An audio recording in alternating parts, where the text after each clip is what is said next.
So how many of you have went back by the coffee, opened up the top, got the grounds out of the pot and put it on your oatmeal? We're all going to need that in a little bit.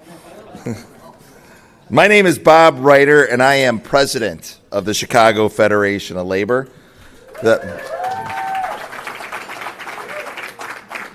CFL represents approximately 300 unions who in turn represent approximately 500,000 working people across Cook County and Chicago. Where's Pat Devaney at? Pat, what is it? The hometown, say it with me. No. The hometown of the American labor movement. Now you can do the next part. That's right.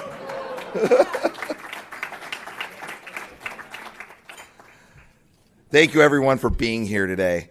I also want to make sure I give a couple shout-outs to a few folks in this room that are here with us. My partner in crime, CFL Secretary-Treasurer and Emmy Award-winning journalist, Don Villar.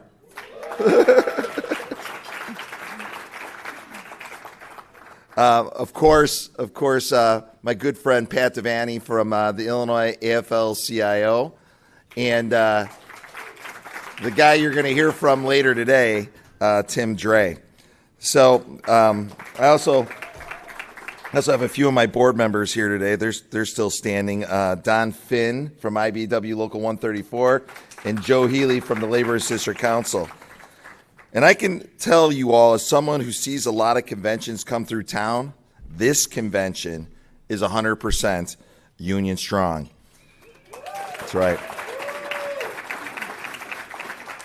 In fact, we negotiated the most comprehensive labor peace agreement with the DNC and the host committee earlier this year, actually last year, and earlier than any convention in history.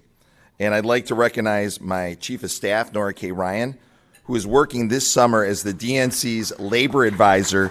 Do not mess with a labor union woman. That's right. I believe that so strongly that I was one of the first people to run over and grab this T-shirt.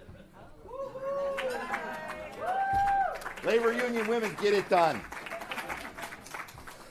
We have amazing trades workers all over the United Center and McCormick Place, hospitality workers throughout the city, transit workers keeping everyone moving, and first responders keeping our city safe. This event is union strong because this city is union strong, this state is union strong, and this party is union strong. All eyes are on our state this week. So what do we have to show them?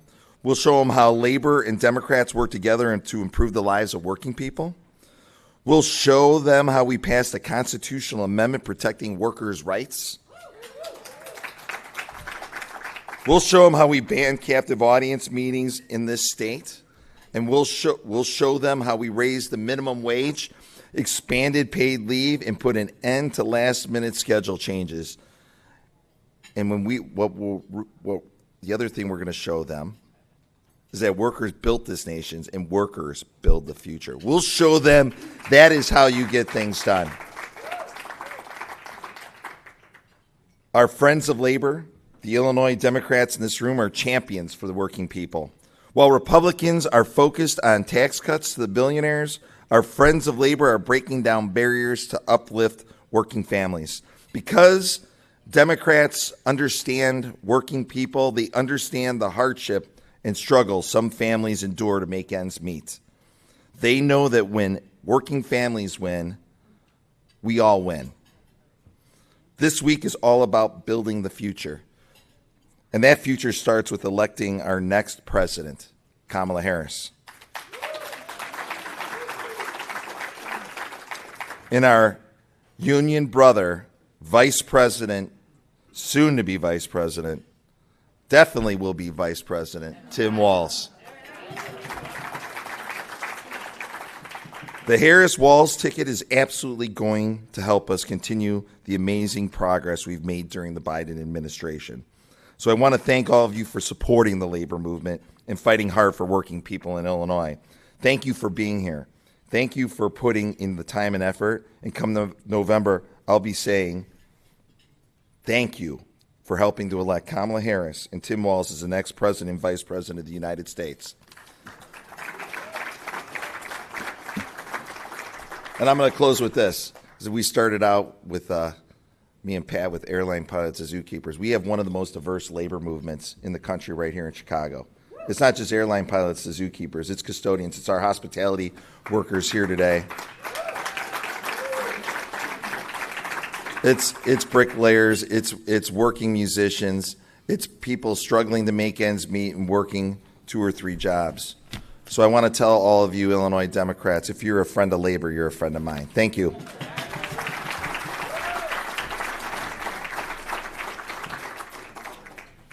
Now, please welcome to the stage Chicago Mayor Brandon Johnson.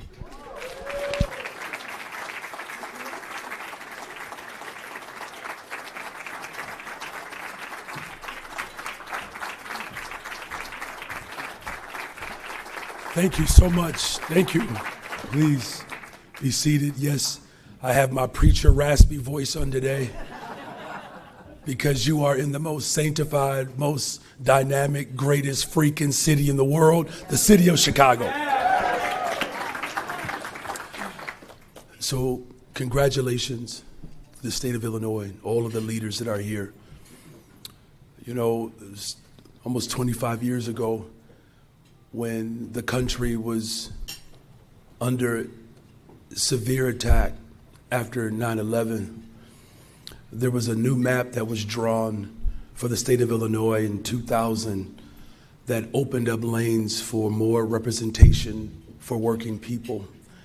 And there was a new Senate district that was drawn for an Oak Parker who really wanted to be a West Sider. I mean, that's literally in the law. And I went to go talk to this individual because I noticed that they were running in this primary for this new Senate district, and I was appalled that he ran unopposed. Oh my God, his life has changed. I wanted to go meet this person who was going to represent my family, who ran unopposed. And so I went to his office and I looked him in the face, Don Harmon, who was also the committee person. And I said, people are losing and politics is failing. What are you going to do? And he looked me in the face and asked me, what do I do? He said, what do you do? And I said, right now I'm unemployed. I'm not working and I'm going to school, but because of 9/11, dollars, went away, especially those of us in the nonprofit world. And he said something after he said, well, will you come work for me? And he said, I've never run into a person who didn't have a job and didn't ask for one. And he said, would you come work for me? And that's where my political journey started. Here's the reason why I tell this story about Don Harmon. Don Harmon did not invite me to the party. He invited me to the politics. He could have said, join my organization first. Not that any of you committee people would have done that with me if I had not walked into your office. He brought me to the politics. He brought me to the governance. He brought me to the table to lead. And then when I became his director of constituent services, for a wonderful tune of $10 an hour, boy, the state of Illinois has come a long way. I went to him and I said, I'm still trying to decide if I'm going to be a public school teacher or if I'm going to take this political route, because I had no interest in politics. And the Black Women's Expo was happening that summer, and I convinced Senator Harmon that in order for me to be a better director of constituent services, I had to go to the Black Women's Expo. Thank you. Said by a Black woman. That's all I was trying to explain to him. When I got there, there was a person who was the deputy mayor and assistant principal in Newark, New Jersey. His name was Ras Baraka. And so I went up to Ras Baraka before he got on the panel. I said, listen, man, I really want to be a public school teacher, but I met this guy named Don Harmon, and I'm working for him in government, and I don't know what to do. Should I finish my degree in education, or should I go into politics? And Ras Baraka looked me in the face, and he said, do both. And that's what I did because of Don Harmon. Let's give it up for our Senate President.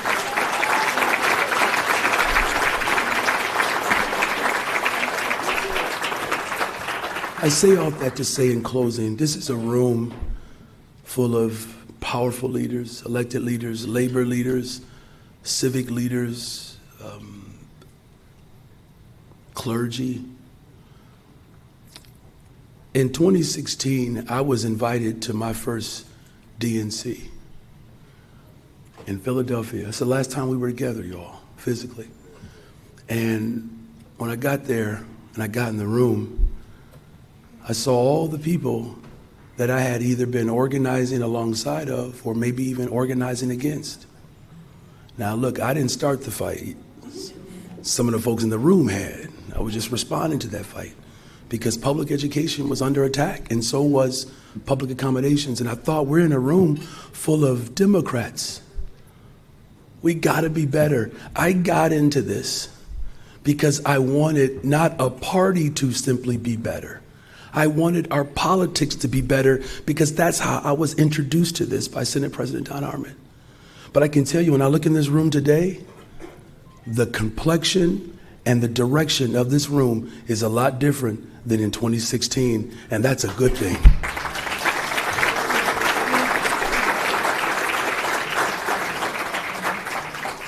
If you would have told us in 2016 that a school board president would be the first black Speaker of the House and a middle school teacher will become mayor in the greatest city in the world, if you would have told me that, I would not have believed you. But that is only possible because of people in this room who understand the politics and not just about a party. Because if this was just about a party, the Republican Party should have been obsolete a long time ago. Yes. Do you understand how painful it is to watch the Republican Party? The only thing that's more painful than watching the Republican Party is breakdancing at the Summer Olympics.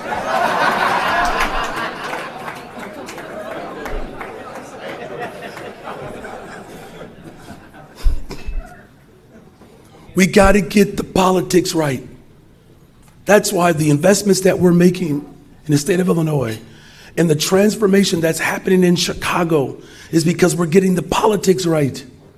We're not just simply beholding ourselves to this sort of arbitrary definition of what it means to be a Democrat. I'm talking about, what does it mean to be an American, and what does it mean to have individuals that are willing to get the politics right so that individuals who wish to live in the city that I love, that they can afford to live in it. If they want to move to East St. Louis, they should be able to have a good public school there to ensure that their children get a good start to their future. It's about the politics, sisters and brothers. If we can ever get the politics right, I know for sure when we make history, the only way the city of Chicago knows how to do, this is a city where Carnegie still set up shop, where the Model T was built, where electricity came to life. This is the city where Ida B. Wells raised the consciousness of America that allow someone like Reverend Jackson to say, keep hope alive, to allow our brother on the south side of Chicago to say we can, and then to make sure that we know that when we fight,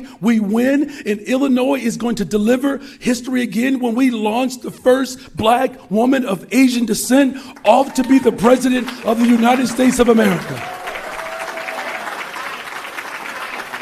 I'm talking about getting the politics right, Illinois. And then in closing, and just for good measure, we're going to send a social studies teacher to the White House.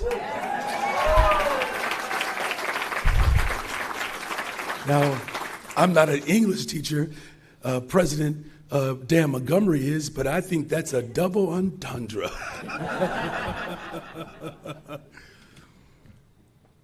Let's get the politics right, Illinois. And let's change the world. The only way the world knows how to be changed is through the politics of the greatest city in the world, the city of Chicago. God bless you all.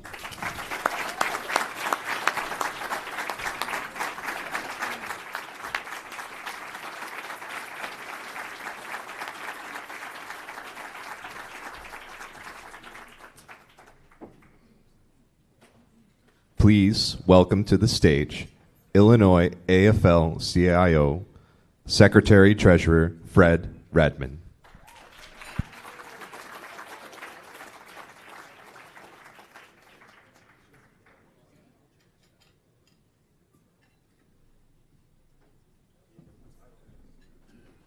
Well, good morning, Illinois Democrats. Good morning. It is so great to be here in my hometown of Chicago with my union family for this historic convention.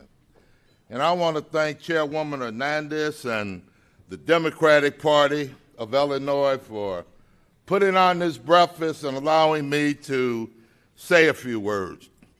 I want to, first of all, take a moment to recognize the great work of Tim Drea and Pat Devaney of the Illinois AFL-CIO, and let's give it up. And our leaders right here in the great city of Chicago, Bob Reiter and Don Villa of the Chicago Labor Federation, and all of the amazing staff and local leaders and activists who have been working nonstop and shoulder to shoulder to make us all feel welcome in this great union city, in this great union state. The AFL-CIO, we have over 700 delegates here this week from our 60 national unions from all over the country, and they're in this great city spending money, eating at your great restaurants, drinking at your bars, but enjoying the richness of what you have to offer here in this great union city. So on behalf of all of the AFL-CIO delegates, I want to just thank you for everything that you have done to make us all feel welcome in this great city.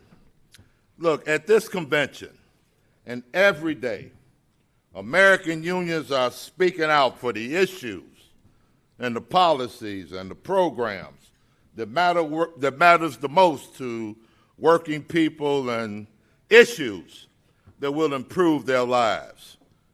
You see, we represent the interests of workers, but I want to make it clear, we are not a special interest group.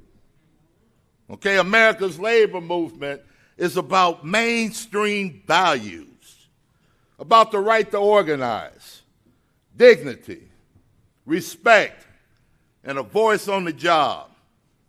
We're about tax fairness, pro-worker trade and investment policies, retirement security, creating good opportunities for the next generation.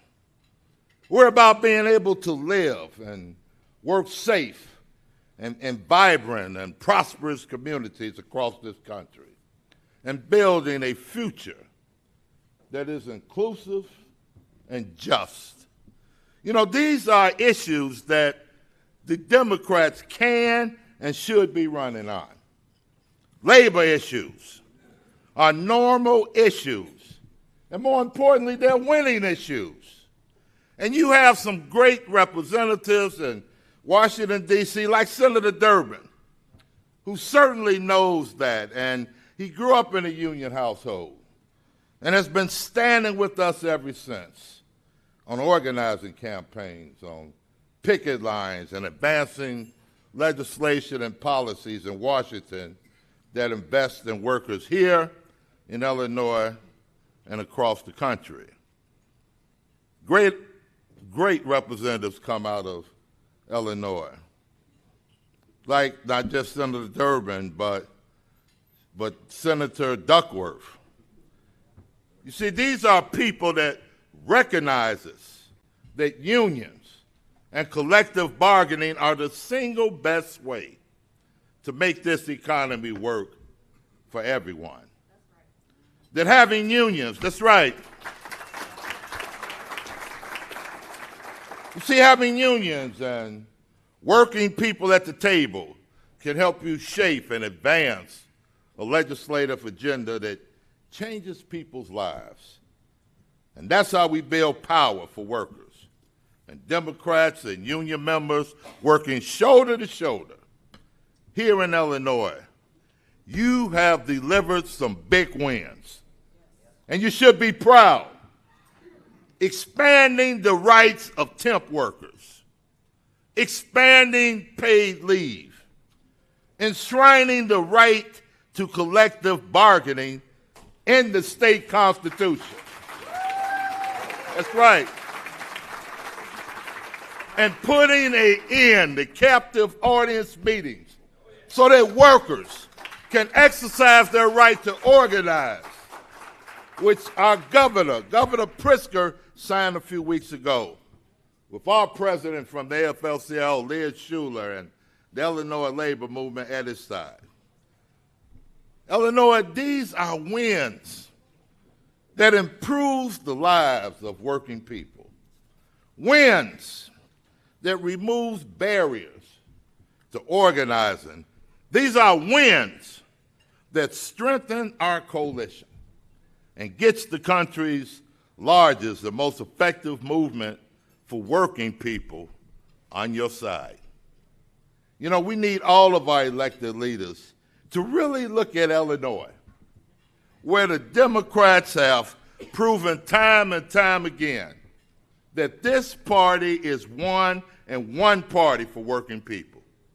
And take notice of what is possible when elected leaders prioritize working people and unions, and the progress that we can make when Democrats have a trifecta and can deliver on an agenda that improves the lives of America's working families.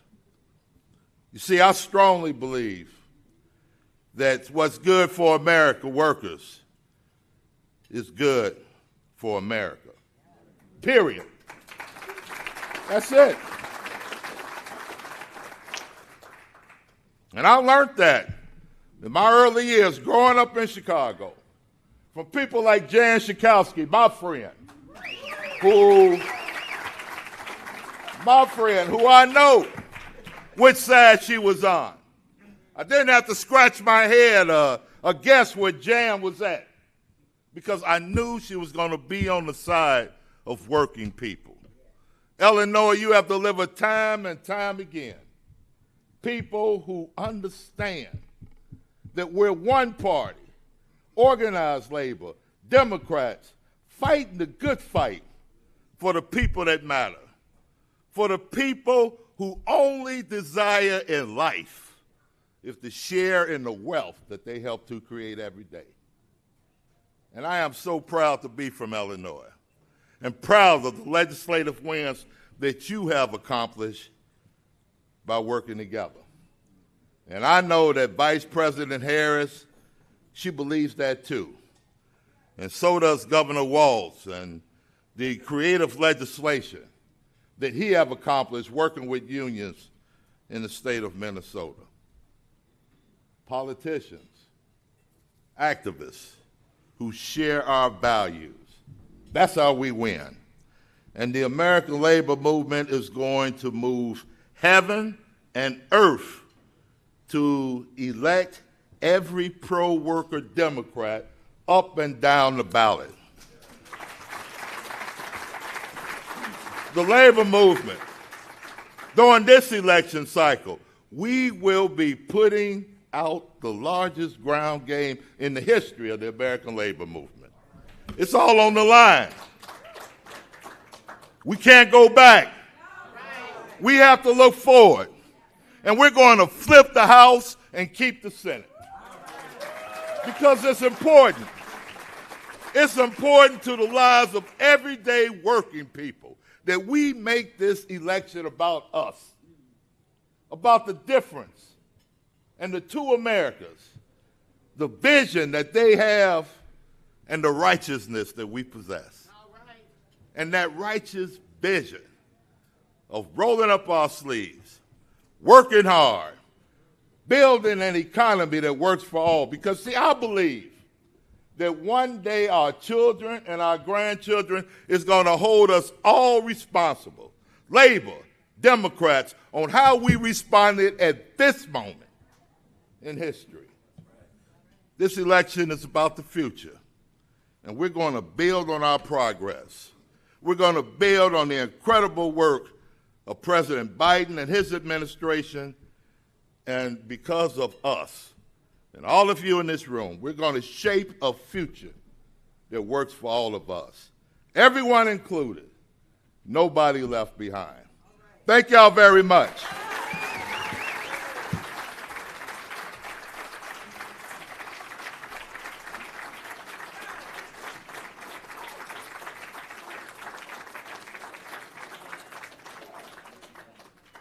Now, please welcome to the stage Secretary Pete Buttigieg.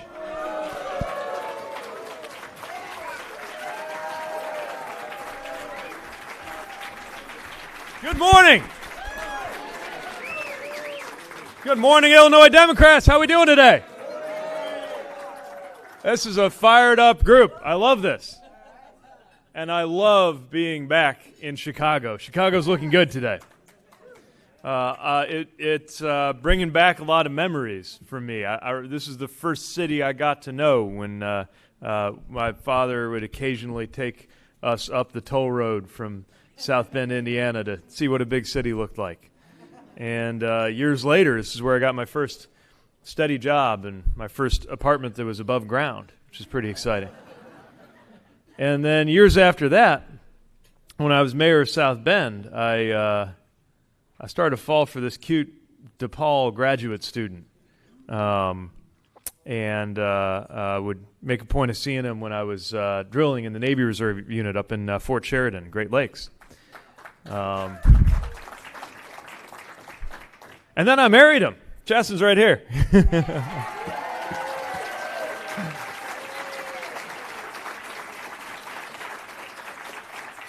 I actually proposed to him at gate B5 at O'Hare, so don't let anybody tell you that O'Hare's not romantic. It feels good to be in Chicago, and it feels good to be with a winning Democratic Party right now. Don't get me wrong.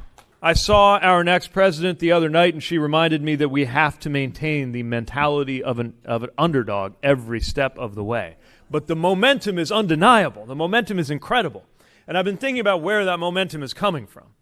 And there's so many parts to it, but one that maybe we don't talk about enough, is the simple fact that the American people agree with us on the issues that matter most in their lives. We got to remember that. For some reason, Democrats have this habit of sometimes feeling like our views must be unpopular. The reverse is true. Americans agree with us that it is the wealthy who are not paying their fair share and the middle class that needs a break, not the other way around. Americans agree with us that in a free country you are free to join a union and get a good day's wage and benefits for a good day's work. Americans agree with us that the best way to keep our children safe is not to censor Toni Morrison paperbacks and keep them out of the school library. It's to make sure that gun violence does not come to the steps of our schools or our homes or our neighborhoods. And yes, most Americans, the vast majority of Americans, agree with us that in a free country, you can be who you are, love who you love, and a woman's health care decisions are up to her and not some politician. I actually think even now we are underreacting to how significant Project 2025 is. The scandal of Project 2025. And that's the most interesting thing about it to me, that it's a policy scandal. Think about that.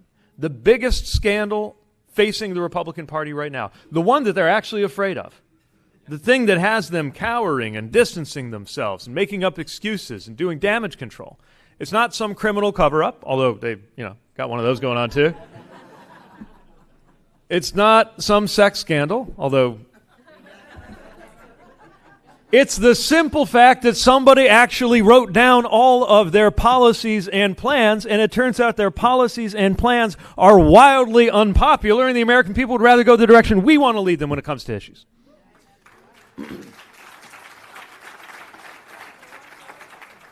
Now, I'm a policy guy. A lot of people say elections aren't about policies. All right, well, if it's not about policy, maybe it's about results. Let's talk about results.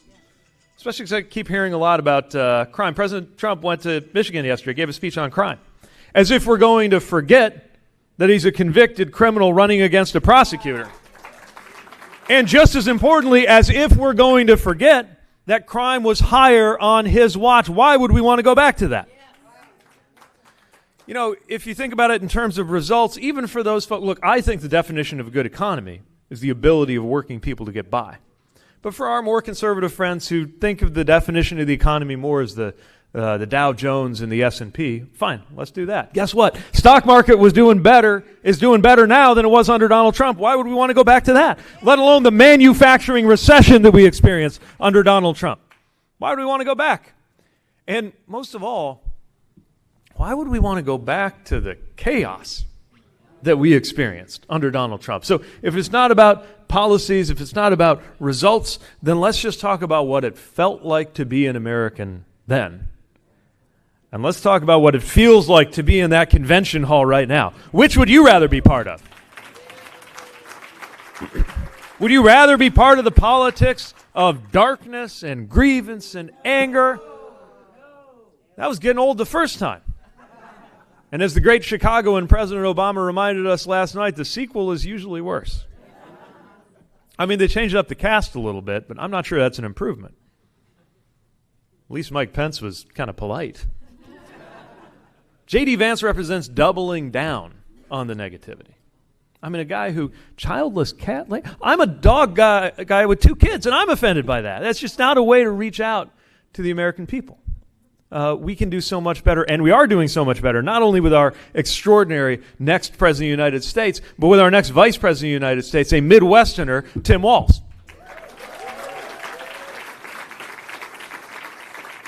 I have seen campaigns spend millions of dollars trying to make their candidate seem like the kind of guy who would be a National Guardsman, a school teacher, and a football coach. He literally is that guy. And even more importantly, what all those jobs have in common is that they're not about you. The measure of a great teacher is the success of your students. The measure of a great coach is the performance of your team. The measure of a great sergeant is the readiness of your soldiers. You come to work every day thinking about other people, as it should be with public service. But the other side doesn't understand that, which is why they literally can't figure out what to do with the Harris-Walz ticket. We have the right policies. We have the right results. We have the right people. We have the right values. And we have a lot of reasons to want to win. Again, I'm thinking about all of the different things that have changed since I first got to know you, since I was a kid coming to Chicago, since I even first got into public life. I'm thinking about the things that changed since I first got to meet many of you when I got my big break, when Dick Durbin called, and he must have really been panicking to get all the way down the list to the mayor of South Bend because they needed a new speaker for that convening in Springfield. Maybe some of you were there.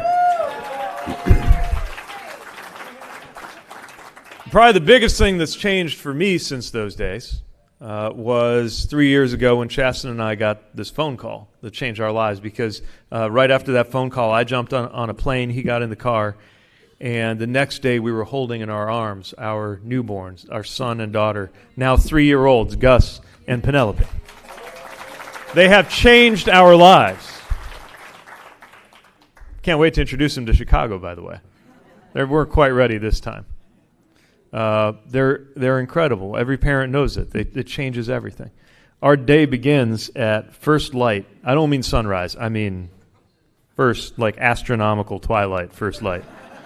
With our son running into the room with a bear under one arm and a book under the other, asking us to read to him. And if we don't do it, he will reappear 1 minute later with a tambourine in his hand and make sure we get the message. But we will have already gotten up once before, because at 2 or 3 in the morning, our daughter, Penelope, will come running into the room. Mercifully, she comes into our bed and goes right back to sleep. But sometimes before she does, she reports why it is that she left her bedroom to come into ours. And sometimes it's because she had a nightmare. Now, she doesn't have the word nightmare in her vocabulary yet. But when a toddler says, "The dinosaur get me," like you know what that means. And we'll put our arm around her and say, "You are safe. Dinosaurs not going to get you. You are completely safe, and we won't let any dinosaur come and get you tonight. And then she'll go back to sleep, and we'll drift back off to sleep. And as I'm drifting back off to sleep, I'll reflect a little bit on how it's kind of nice as a father, as a parent with so many anxieties about your children. It's nice to be able to make a promise that you're 100% sure you're going to be able to keep without even having to lift a finger and make any effort. No dinosaur will get you on my watch. I'm 100% sure of it. But when I think about the reason that you all do the hard work of organizing and campaigning, the thing that we're here at the Democratic National Convention to do, the door knocking, the party building, yes, the voting, the volunteering, the hard conversations, all of that, those early mornings and those late nights, why do we do all of that? It's because there are some promises that aren't going to be so easy to keep unless we work for them. I don't have to lift a finger to keep our bedroom dinosaur-free, but if I want to make sure that our son and daughter grow up into a climate that is as ready to sustain their prosperity as it was mine when I was a child, I'm going to have to work for that. If we want to make sure that our children inherit a democracy that is not just intact, but more democratic than the one we grew up with, we're going to have to work for that. We need to make sure that our children know more rights and freedoms, not less than what was handed to us. And if we want that to happen, we're going to have to work for it every single day. I know you're working for that. I know we can count on you to work for that. Are you ready to secure those rights and freedoms for the next generation? For your children, for my children, for everybody we care about. That's why I'm a Democrat. That's why we are here, and that's why I'm proud to join you for this Democratic National Convention. Let's fight hard, let's win, and let's give ourselves a lot to celebrate come November. Thank you so much for the chance to be here. Thank you.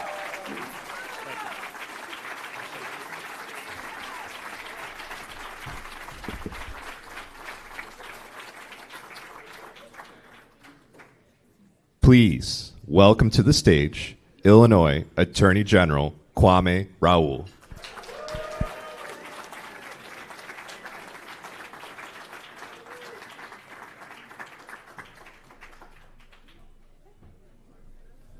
I wore gym shoes today so I could get up to the stage because I was out a little late last night. You all made me follow Mayor Pete. That's not fair. I was going to come here in the same T-shirt that I had on, that I went to sleep in last night, but I can't match Bob Reiter's T-shirt game.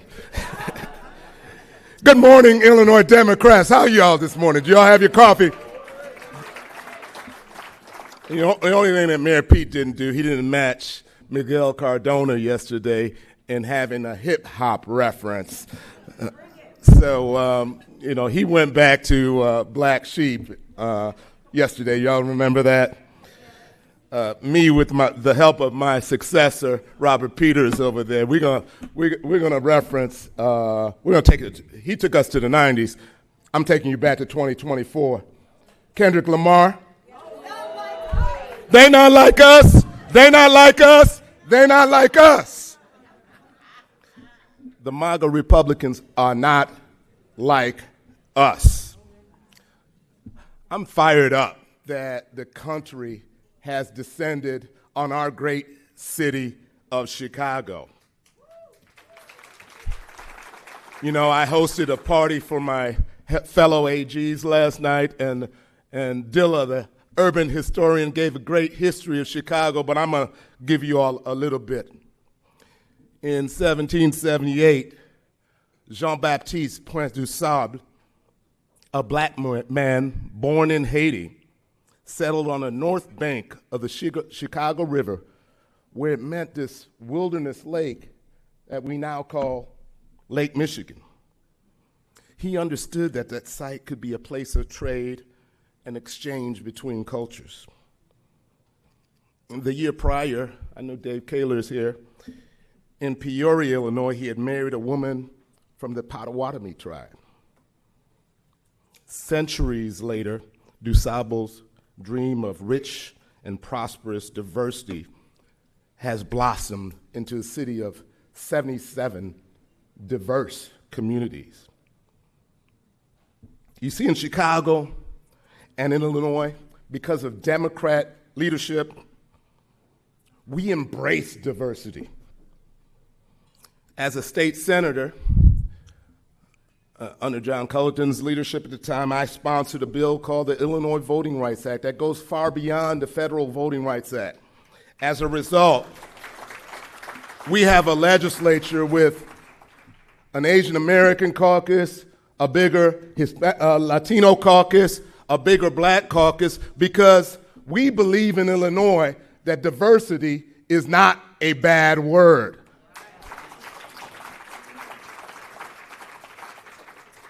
In Republican states, they think diversity and DEI is a bad word, and they gerrymander districts to shrink the representation of minorities.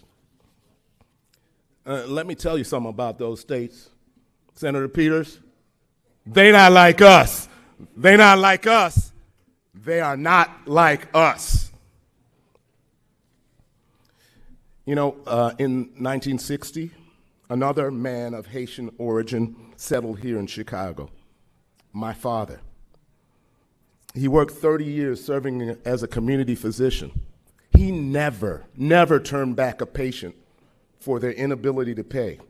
He believed in health care as a human right. I lost my dad to prostate cancer, same disease that took his father and my mother's father. Same disease that struck me 8 years ago. Today, I'm a survivor before you today because my access to health care coverage.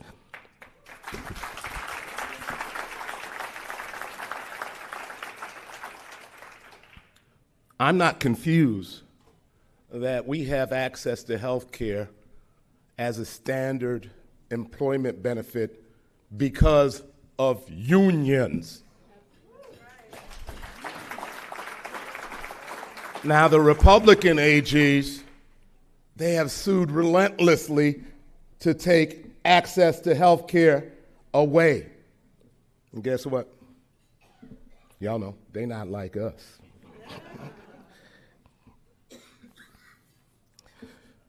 You know, as I talk about health care, we know that abortion is health care. And I work with the legislature and our governor to keep the state an oasis, and I'm defending the lawsuits that are trying to take that away. In Illinois, we're the land of Lincoln, but we're also the land of bodily autonomy. Surrounding states like Indiana, Kentucky, Missouri, and Iowa, they are not like us. We're having a great convention here.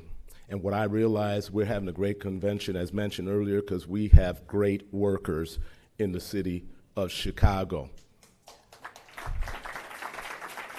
You know, other right-to-work states, they recruit Chicago workers because Chicago workers are well-trained.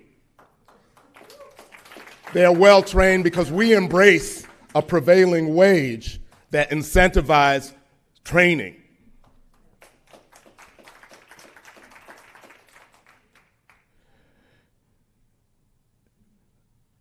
You know, as a legislator, I asked for legislation to give me authority to bypass the Department of Labor and make sure that the laws we put on the book, to make sure we have a prevailing wage, to make sure that we don't misclassify our workers, to make sure that there's no wage theft.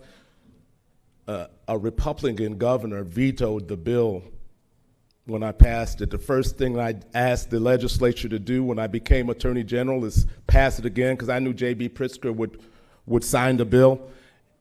And laws on the books are only as good as they are enforced.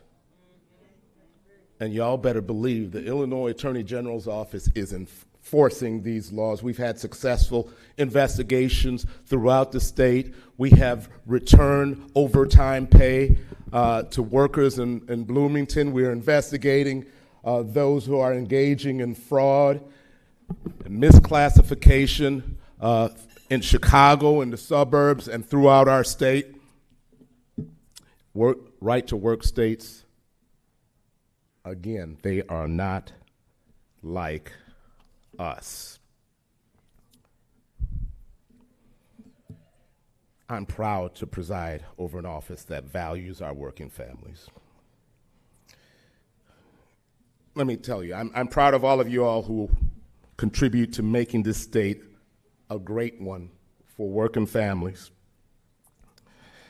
Because of this, our state, in the words of my former colleague, the governor of Pennsylvania, who was AG before he was governor, and the words I read off of Bob Reiter's t-shirt, in Illinois too, we GSD, we get shit done. So Illinois Democrats, please clap your hands if you believe we get shit done in Illinois. Please clap your hands if you believe they are not like us. Please clap your hands if you believe we are going to elect Kamala Harris and call her Madam President. They not like us. They not like us. They not like us.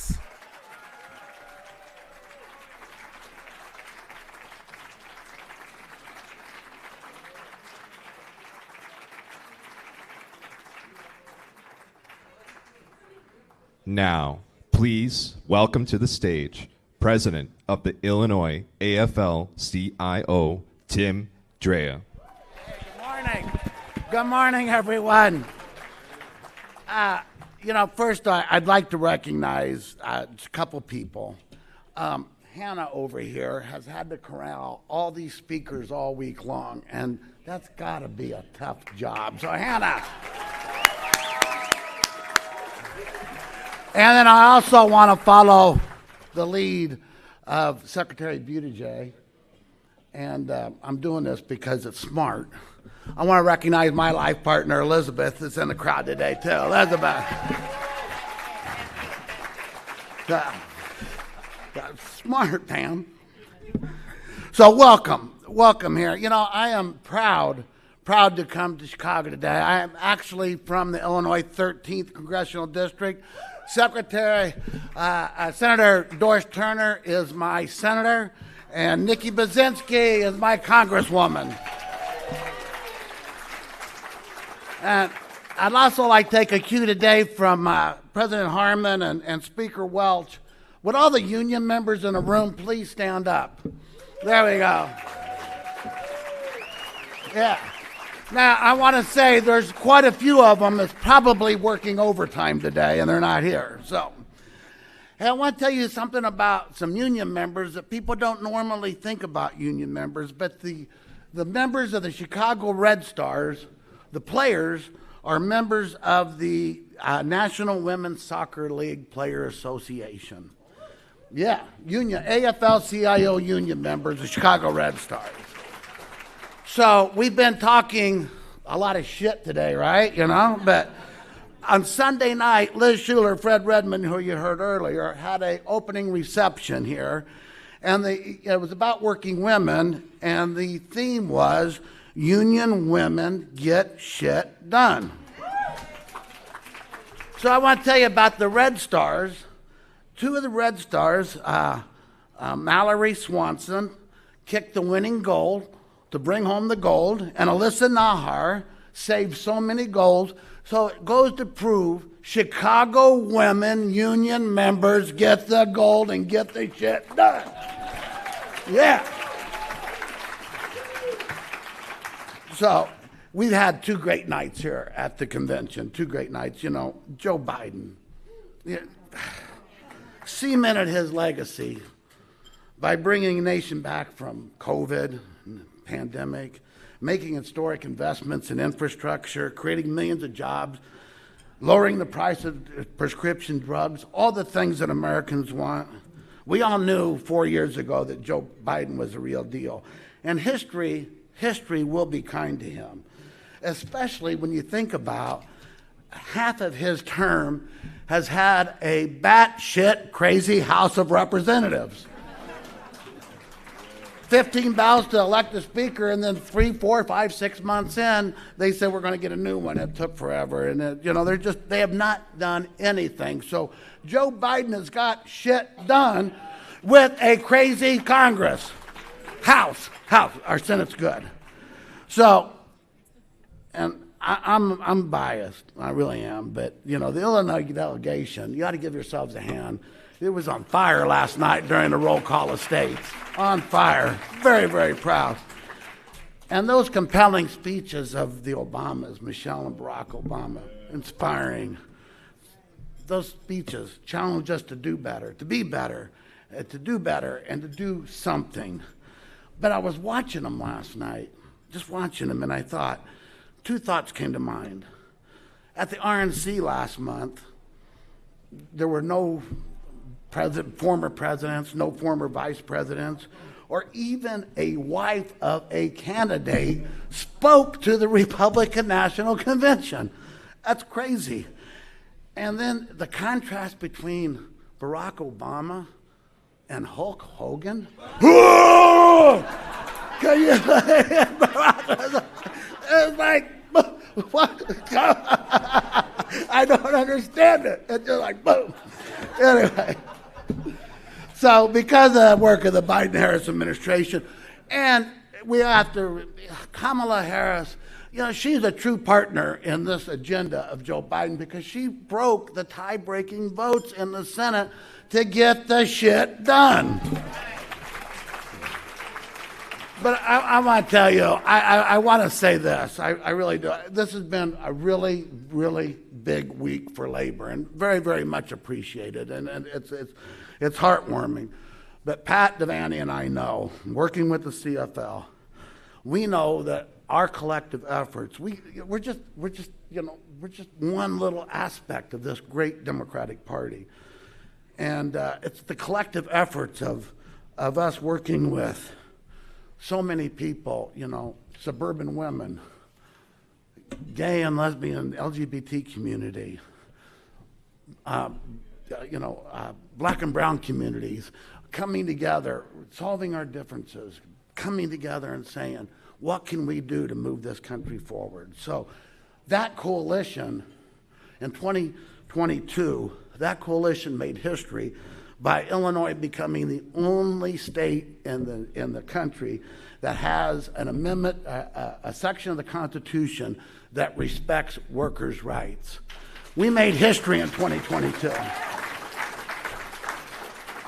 But that coalition in 2024 is going to come together, and we're going to make herstory by electing Kamala Harris as the first president, Tim Walz as the first vice president, a union member, a first-time ever union member to be the vice president of the United States. So we're all going to come together.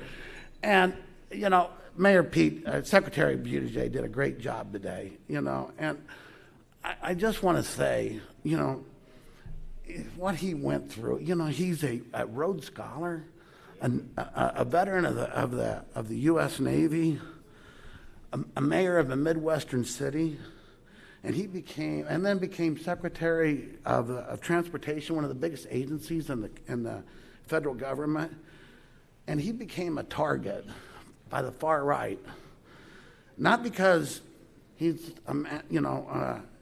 just because of what he's done, but he's a man who is raising two beautiful twin children with his husband, Chasten. He took family leave. It drove the far right crazy that he would do that. I know that in Illinois, we don't believe like that. And thank you for all the legislators here. We have family leave. We have laws on the books that put people first. And for that, we'll always be very, very appreciative. So, again, when we tell everybody, when we go to a lot of union meetings and stuff, it's always the mantra is like what we win at the bargaining table could be taken away in the halls of Congress.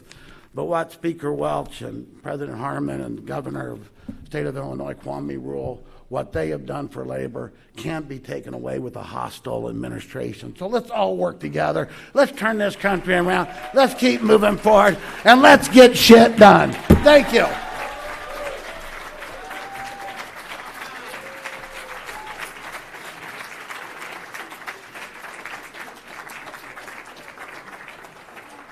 Now, please welcome to the stage Senator Reverend Raphael Warnock.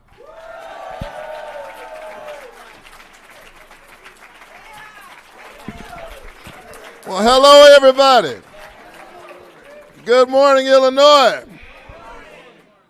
It's wonderful to be here with you in this exciting time in our country, this moral moment in America. I'm so grateful for the spirit that's in this room. I'm excited about being in this work with you. Are y'all ready to win this election? Are y'all ready to get it done? The message is very clear in this moment. We're not going back. We're moving forward. Are you ready? I'm so proud and deeply humbled to be able to represent the people of Georgia in the United States Senate. I know it's Illinois, yeah, but you ought to give a round of applause to Georgia because we got a few things done in Georgia. Who would have thought that Georgia, a state in the old Confederacy, would set us up the way that we did? Who would have thought that when it was clear in 2020, November, that Joe Biden would be indeed the President of the United States, that we'd still be waiting to see who would have the Senate, which is so critically important? And who could have imagined that you would need 2 seats? And what are the odds that both seats would be in the same state? That doesn't usually happen, same election. And if somebody gave you those odds, said you're going to need 2 seats, they'll be in the same state. And Dems, you can have the majority. All you got to do is solve the riddle. You get to pick the state that's going to give you that majority. Come on, be honest. How many people would have picked Georgia? I'm glad you're laughing because Georgia got the last laugh.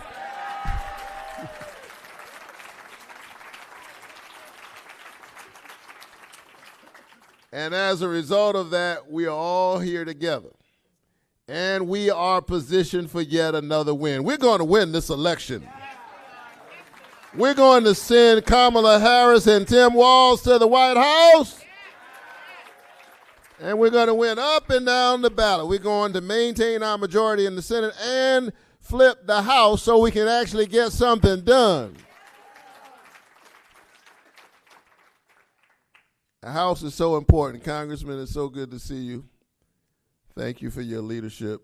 Grateful for so many who are here. But, I mean, think about what we did with our majority and what they've done with their majority. We have the Senate, but they have the House. And I don't know. I mean, they've had a lot of votes. They have. To figure out who would be the Speaker of the House.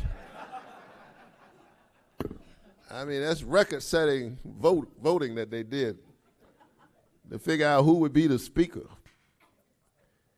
And they spent a whole lot of time having a lot of unnecessary investigations, a whole lot of witch hunts.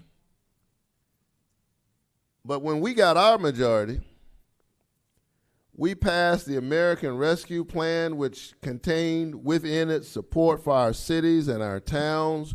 We put shots in people's arms. We supported families. We supported small businesses.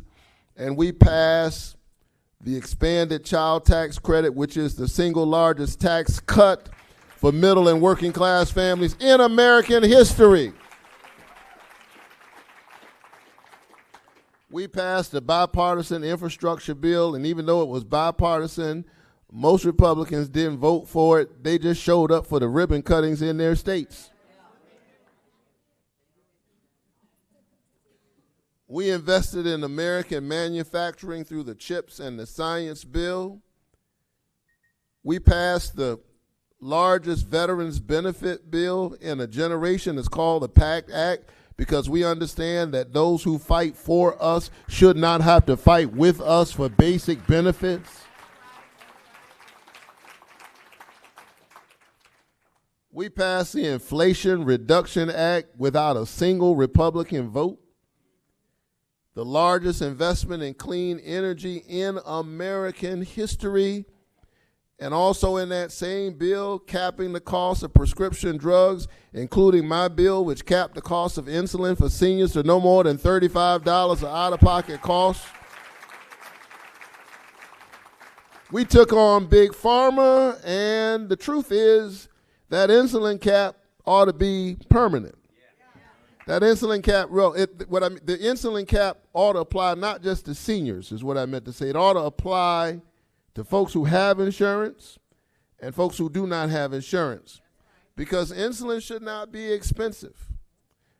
It's a drug that was invented 100 years ago. They're not putting that money in R&D. It's a 100-year-old drug. The patent was sold for $1. And the fact that folk could price gouge insulin just shows you the outsized influence of certain interests in our politics. And so we need somebody who will be standing up for ordinary people. And so I'm grateful to be with you in this moment. We know that our new president is going to continue that work. We know that she's going to invest in housing, because we've got a crisis of affordable housing. I know you have it in Illinois, we have it in Georgia, we have it all over our country. Housing is dignity. We've got to address it on the supply side, and we've got to address it on every other side.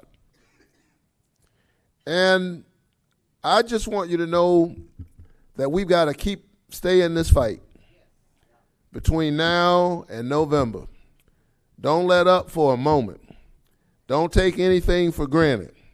I mean, we feel real good right now, and I want this excitement. I get mad when folks try to pour water on our excitement. No, we need this excitement.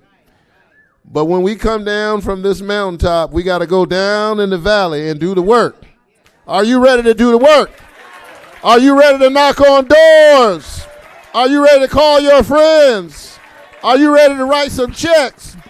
Are you ready to make sure that everybody in your family votes, and everybody in your church, and everybody in your temple, and everybody in your mosque votes? We don't want folk around us, talking about, I'm not sure I'm going to vote. We need married folk to vote. And if you're single and he asks for your phone number, tell him you'll write it on the back of his voter registration card, because we don't date people who don't vote.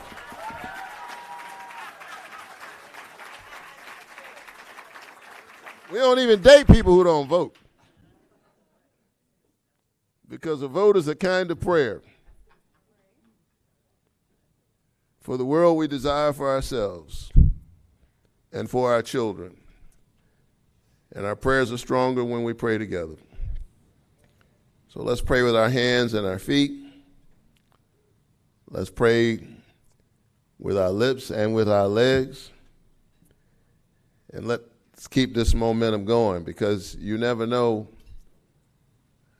I never knew when I was running. I knew it was important. I was running for the Senate, but I didn't know I'd flip the Senate. I didn't know it was going to be that important. I didn't know that. I didn't know I'd be running in the midst of a pandemic. I announced my run, and 30 days later, we were in the middle of a pandemic, COVID-19. And then 60 days or so after that, tragically, a man named George Floyd showed up on our television sets.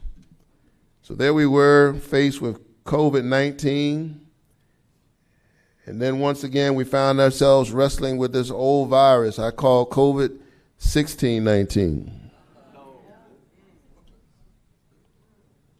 The ways in which we see mutations of that old virus of bigotry that doesn't just hold down people of color, it holds the country down, because we're stronger when all of us can stand together. with the sunlight on our face rather than a knee on our neck.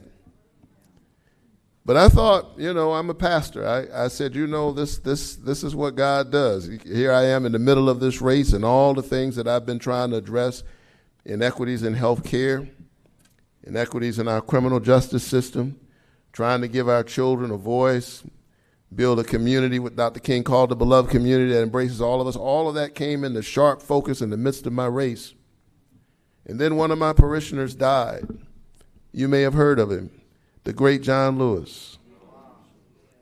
And the night that I was preparing to officiate his funeral in June of 2020, as I was running for the Senate, I was officiating John Lewis's funeral. I asked myself the night before that funeral, what was John Lewis thinking when he was crossing that Edmund Pettus Bridge with brute force on the other side of that bridge under the color of law? Police officers with billy clubs and the cattle prod. What was he and Hosea Williams thinking as they were facing the consequences of standing up for what's right and understanding the potential consequences, because people had already died? We shouldn't forget all of the Americans who sacrificed for the best in the American spirit. The center of that movement was the black church, and we've never been anything racially exclusive about the black church. I'm talking about the anti-slavery church. SCLC was an iteration of that long and rich tradition. But it inspired Americans of every color and stripe, and it became a multi-racial movement. Viola Luiso, a white woman, the wife of a Detroit Teamster Union member, died fighting for voting rights. Viola Luiso died. But so did Schwerner, Cheney, and Goodman, two Jews and an African American. They died in that struggle. So many folks stood up, and I wondered, what was John Lewis thinking as I was preparing to officiate his funeral? What was he thinking when he was crossing that bridge? Was he thinking that one day I'll receive the Presidential Medal of Freedom? No, that's not what motivated John Lewis, and he couldn't have imagined that. Was he thinking that at the end of his life, he will have had such an impact that 3 American presidents would show up to his funeral at Ebenezer Baptist Church, and that they would be on both sides of the aisle? That even George W. Bush, with whom he had some fights, would show up to pay tribute to John Lewis? No, he couldn't have imagined that. I think John Lewis was just trying to stay alive that day so he could live to fight the next day, because he believed that the moral arc of the universe is long, but it bends toward justice. He was just trying to stay alive, that hopefully he could fight the next day, but by some stroke of grace, mingled with human resilience, he crossed a bridge and built a bridge to the future at the same time. And so if John Lewis didn't give up in the face of brute force, who are we to give up in a moment like this? Who are we to say that the struggle is too hard? Who are we to give in to the forces of division and demagoguery that are trying to divide us? Because people who have no vision, traffic in division, they don't know how to lead us, so they're trying to divide us. Who are we to say I've done enough when we've got 76 days to save the whole democracy? I believe that we ought to stand up. Are you ready to win this election? Are you ready to fight for the soul of our country? Are you ready to fight for the beloved community that embraces all of us, red, yellow, brown, black, and white, male and female, members of the LGBTQ community? Are you ready to stand up for all of us? Let's win this election, and let's win the future for all of our children.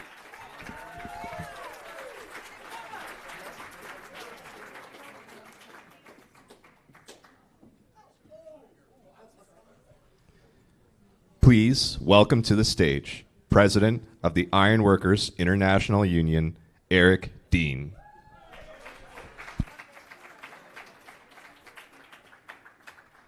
Good morning. So the deal is, 2011 I got summoned to Washington, D.C., but I learned a lot along the way. So I'm going to tell you a little bit about me and my story. I just want to make sure there's no children in here, because I'm going to go a little ironwork on you. I can't believe you had a reverend and then you had an ironworker. So Here we go. I was born in Chicago. I'm the 4th generation that built this 100% union skyline in my family. Learned a lot about the labor movement.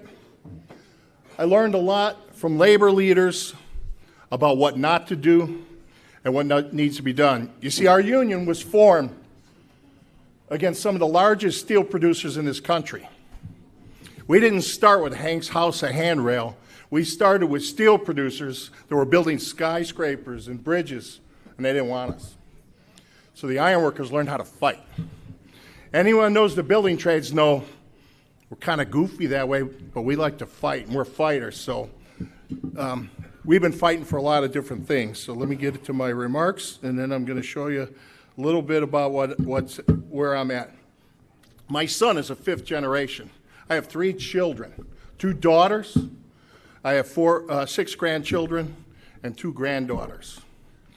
I see the opportunity to give them something that's going to change the dynamics of this country, and that's to have our first female president of the United States.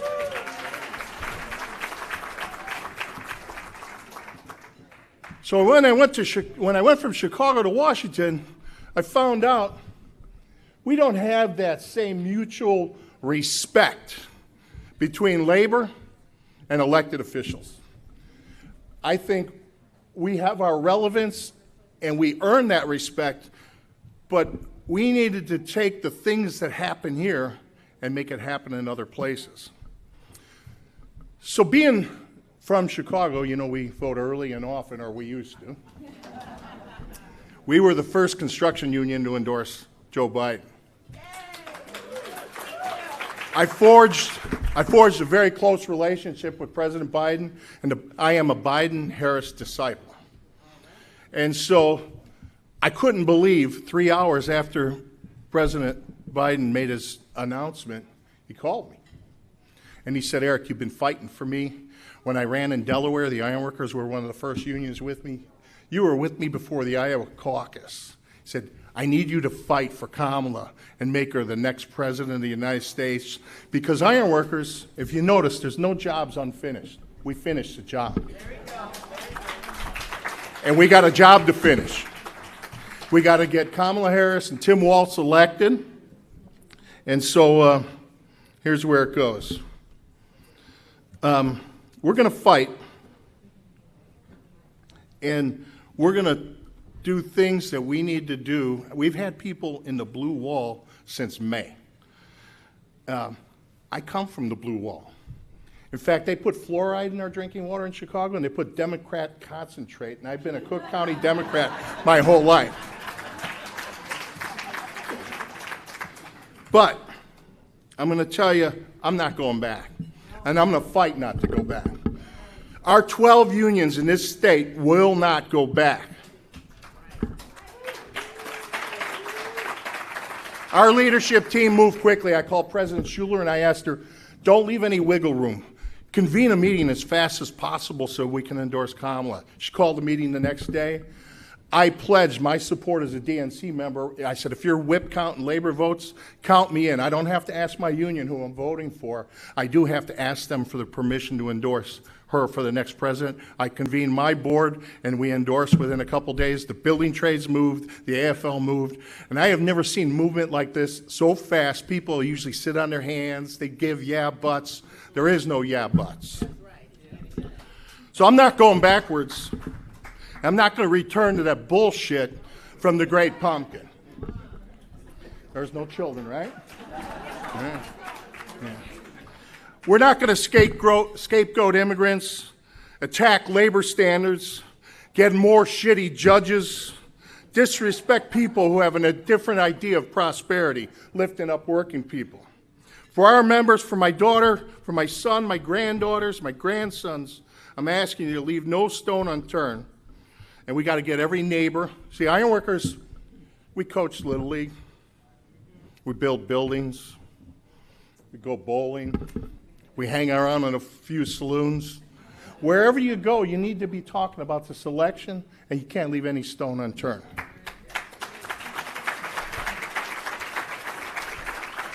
I told you Ironworkers don't back down from a fight, and we're going to fight for Harrison Walls. We're going to fight for democracy. We're going to fight to keep this fucking shittiest president in my lifetime from getting back in the White House. Thank you very much.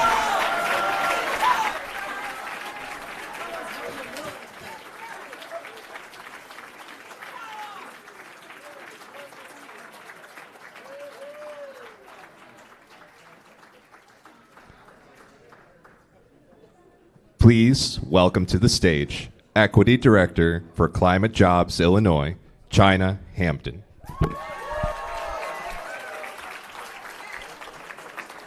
Good morning, everybody. My name is Chynna Hampton, and I am the Equity Director for Climate Jobs Illinois under the Illinois AFL-CIO. I am super excited and fired up with the history happening here in the great city of Chicago. I hope you all are truly enjoying and getting a taste of Chicago. I am also so grateful to be in a room with leaders from the Democratic Party fighting for equity and equality to ensure that every American has access and opportunities to union jobs in clean energy. An opportunity for individuals black, brown, or white to have an opportunity at a better future because of these opportunities. This is the reason I work alongside labor leaders through the Illinois AFL-CIO every day to ensure that we continue to fight and continue fighting to November and beyond. So the fight is not just for November, it's beyond November. Our fight for democracy is beyond November. Our fight continues daily to ensure that we can create opportunities so that we can create more, in the words of our former First Lady, black jobs, but also so that one day a young girl just like myself from the south side of Chicago can stand in front of you because of the path that has been laid and the fight that you guys have fought. So, thank you.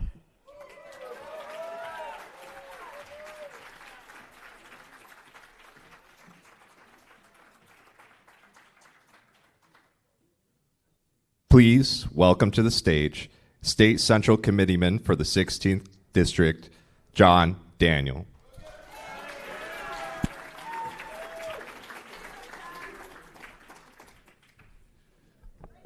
Good morning. Well, we had some speakers this morning. My name is John Daniel, State Central Committeeman, 16th Congressional District. I'm also General Secretary Treasurer of SMART, which is the Sheet Metal Workers International Association. I happen to share the same building with General President Eric Dean in Washington, D.C. He's a great labor leader. As I was asked this morning to talk, so I don't really have a lot of words, a lot of thoughts. I'm just going to share a story. Tell you a little bit about me and tell you a little bit about who I am and what I do and why I do it. I got to say, I don't know if my county chair from Grundy County is here, but Tim, if you're here, love Grundy County. Grundy County is a red district in Illinois, and we got to tell a better story. I'm a labor leader, through and through, organizer, passionate. I love what I do. I change people's lives. I'm first generation union. I was born in a small town in Kentucky, son of a Southern Baptist minister. I'm not the traditional labor leader. My family was poor. The union gave me and my family everything that we have. We got to tell that story to more and more people. What's been happening in our country, the repression,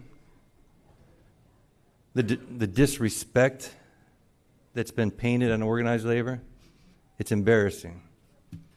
We have to do a better job telling our story, telling the story how we change people's lives. We give people opportunity. We train people. Everything we do in organized labor, my organization, all of the building trades specifically, our approach is diverse. Our approach is inclusive. Everything that we do, everything that we fight for is to make people's lives better, and we get villainized for it.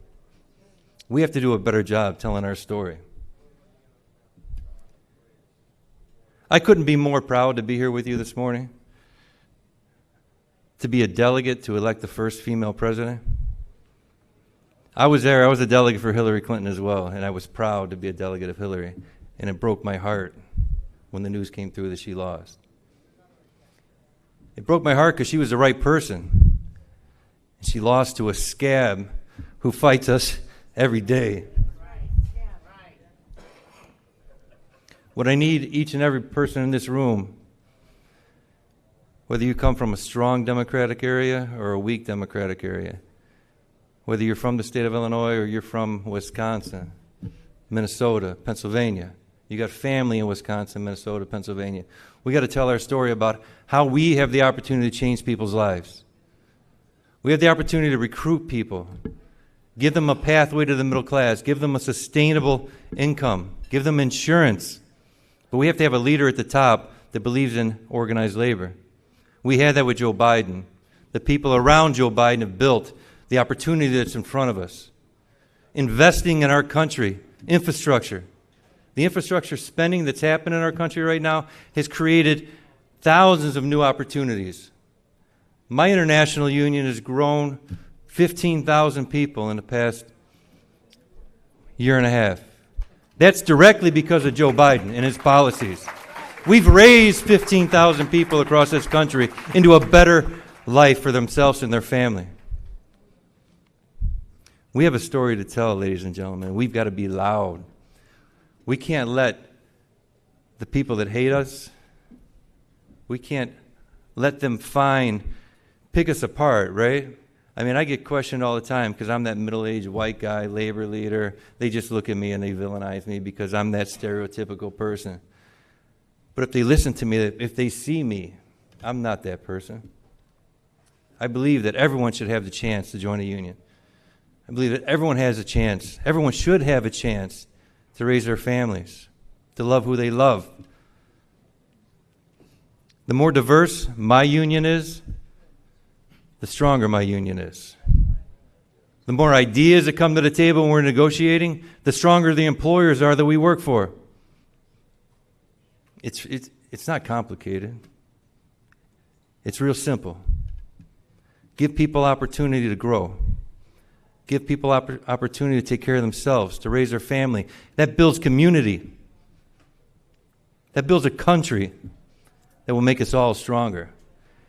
And Kamala Harris and Tim Walz, they're the leaders to bring us to that country. We have to get the message out. We have to get Kamala elected. We have to tell everybody. We have to take this momentum so that we continue to grow.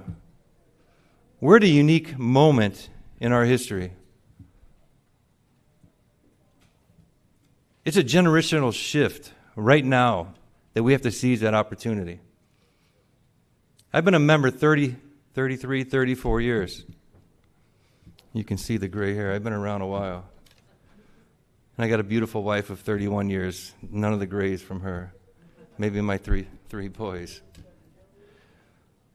This moment we have right now, we have to embrace it. We have to leverage it. We have to look different as we move forward. We have to be stronger. We have to be a more solid, unified country. Let's do everything we can to get Kamala Harris and Tim Walz elected so that we can give everybody the opportunity they deserve as Americans. That's all I got for you. Thank you for everything that you do. I appreciate you. Let's organize. We need more members in the union.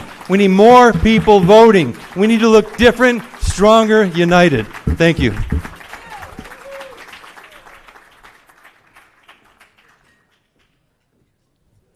Please welcome to the stage AARP Illinois State Director Philippe Largent. Good morning, Illinois Democrats and delegates. Look, before I get started today, look, my name is Philippe Largent. There are so many friends and so many folks in this room. I got into this business back in the early 90s working for the state legislature. So there are so many people in this room who impacted me at different points in my career, all of which got me to this stage this morning. And I can't believe that we're all here in one room. I don't remember the last time that that's happened, but I didn't want to pass up the opportunity to say thank you. So many folks in this room have gotten me to this point, and I'm so excited to be here. And look, if you're totally dissatisfied with my remarks at the end, please, I saw her earlier, please find Congresswoman Jan Schakowsky and let her know. She got me into this business when she was a state legislator representing the great city of Evanston, Illinois. So hopefully she's still here, but Congresswoman, if you're not here, thank you. Good morning. It is an honor to serve as State Director of AARP Illinois. It's an honor to be here this week. I think everyone in the room can feel the excitement in the air as influential leaders like yourselves come together to nominate your candidate for president and your candidate for vice president of the United States, and to think, learn, and share ideas about how we move our city, our state, and our country forward. On behalf of our 1.7 million AARP Illinois members and their families, I want to thank you for the work that you've done to make prescription drugs more affordable and accessible. Governor Pritzker, Speaker Welch, President Harmon, thank you for your leadership on this important issue in Illinois.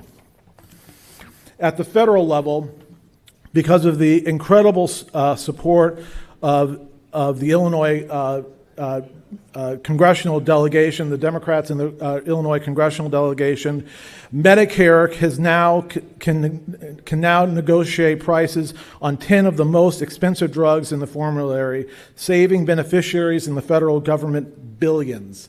Thank you. And look, I can't underscore this enough.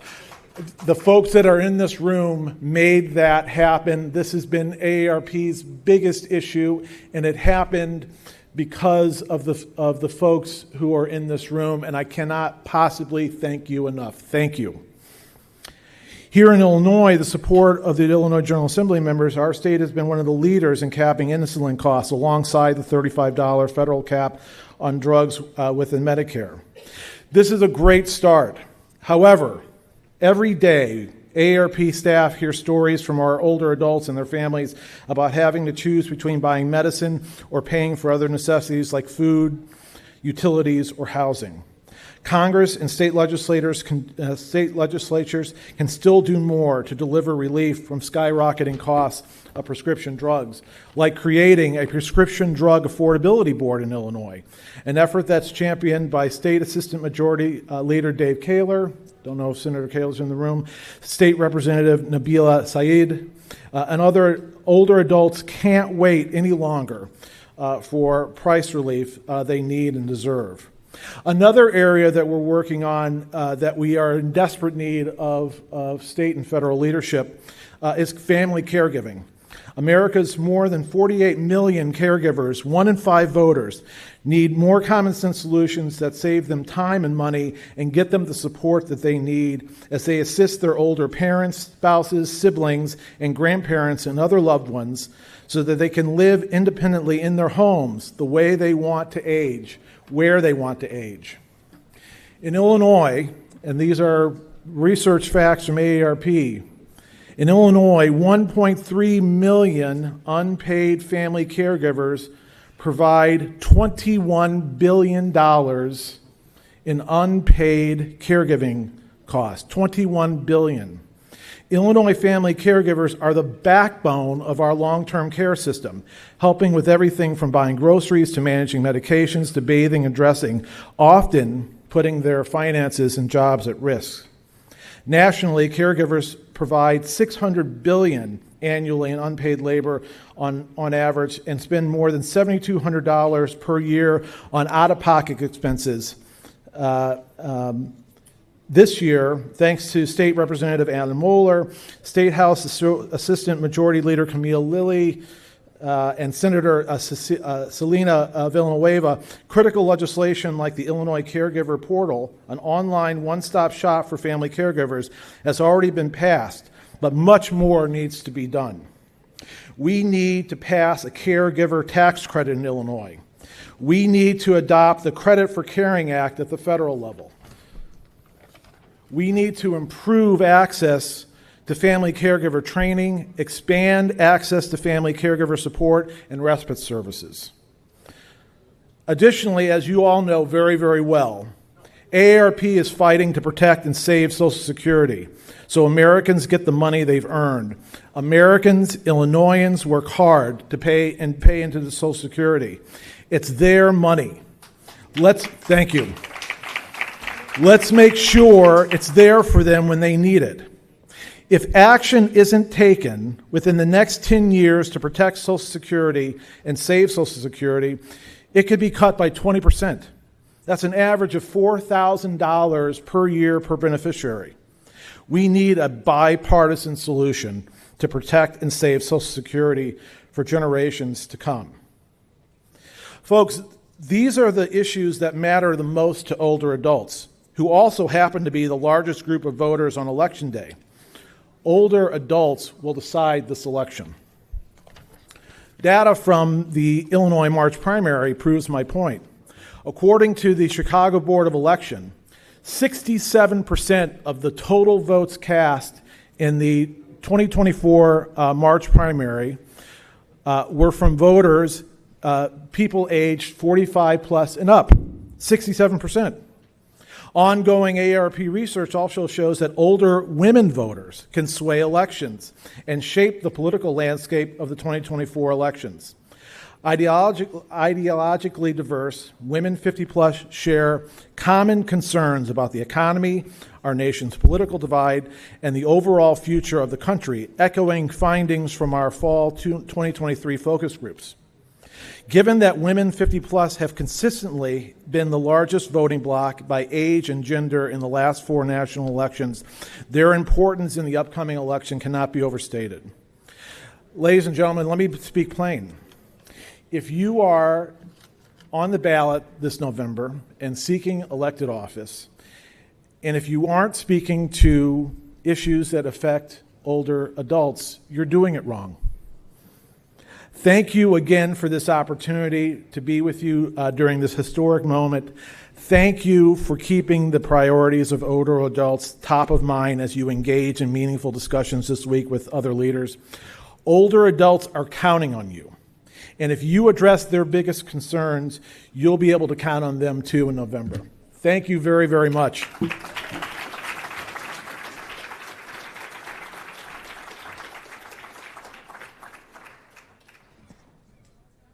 Now, please welcome to the stage Congressman Danny Davis.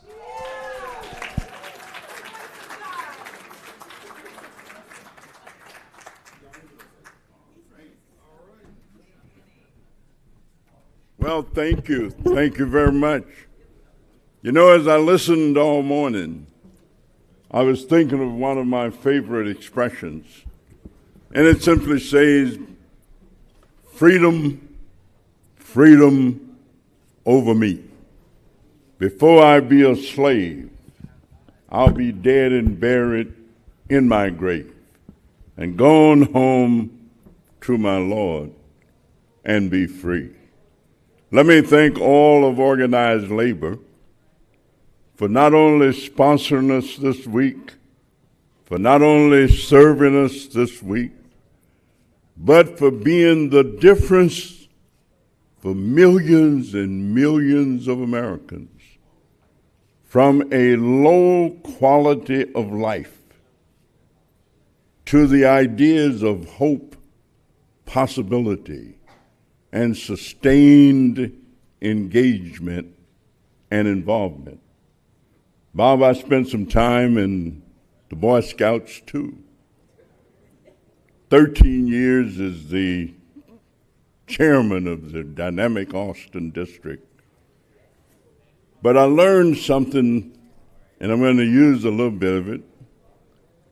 The Boy Scouts always giving out awards and always giving out cups in every meeting. And we are so fortunate in the state of Illinois because quite honestly and quite frankly, we are one of the best states in the United States of America. We also have some of the best political leadership. We have an outstanding governor who's playing on the national scene.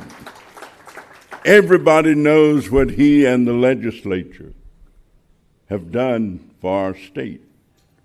And I'm delighted to know that I represent both the leaders. Senator Don Herman lives in my district. Yep. So does Speaker Chris Welch. So this 7th district, where we are, is one of the most impressive pieces of geography compressed into a subdivision. And of course, the mayor lives around the corner, Brandon Johnson, from my house. I can walk to his house. And so we've got leadership. I never have to worry about Dick Durbin or Tammy Duckworth when I go to them with an issue. It's not even great consideration. I just know what they're going to do. Illinois also has one of the most congenial delegations in the Congress, unequivocally and without a doubt.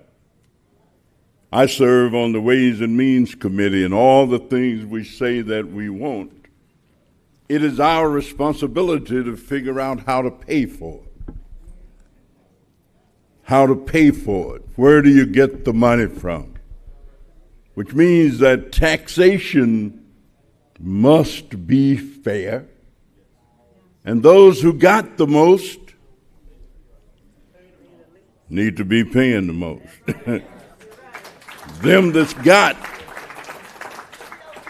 shall get, and them that's not shall lose. So the Bible says, and that's still the rule.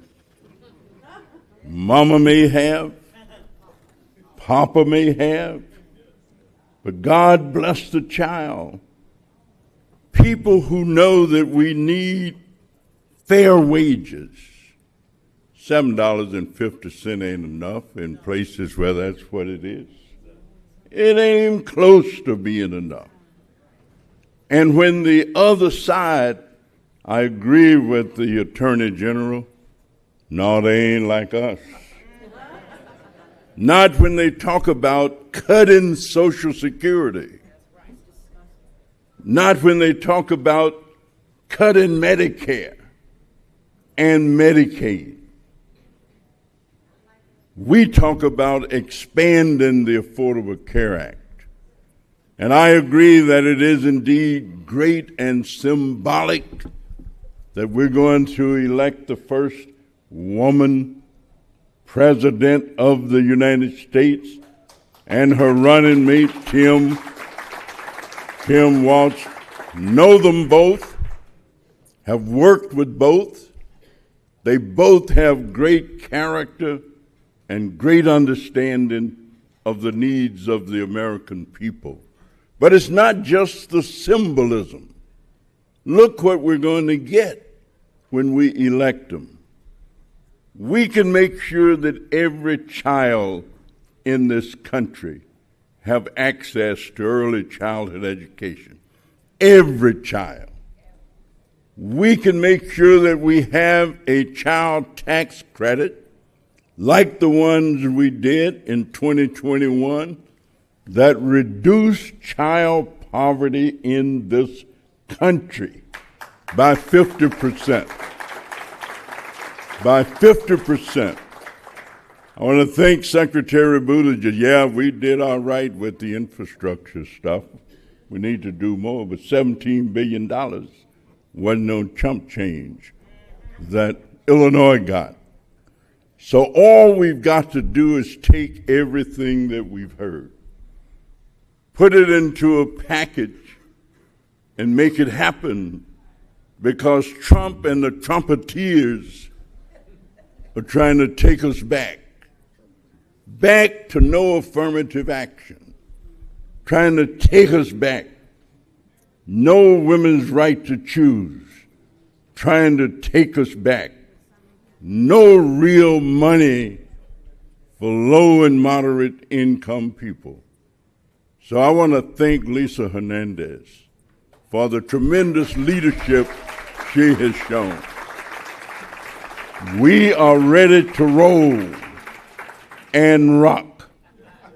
I end with a little, I grew up in rural America, went to a one-room school, one teacher, Miss Beatty King, taught 8 grades plus the little primer and the big primer by herself.